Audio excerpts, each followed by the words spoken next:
Hey guys, welcome back to this channel. In this video, I'll be showing you guys how you can basically add a background when video calling on Discord. So the ones that are customizable, you do need the Pro like Discord for that, like the Nitro for that, I meant. So go to user settings here, and if you go to voice and video, and if you scroll down, select the video background that you want to use. You can customize it to your liking, or you can use the ones from Discord. You're just going to select it, and you can also test video here. My camera's hopefully off. Yeah. Okay, it's turned off so you can't see me, but you can see that the background is here. You can also blur out like your background as well.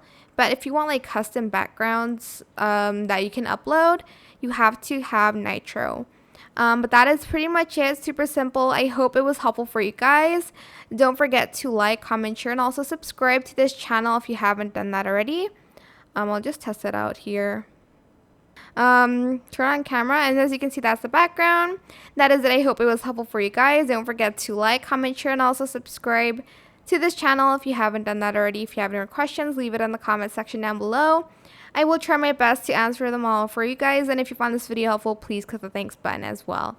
That is it for this video. Thank you so much for watching. Bye!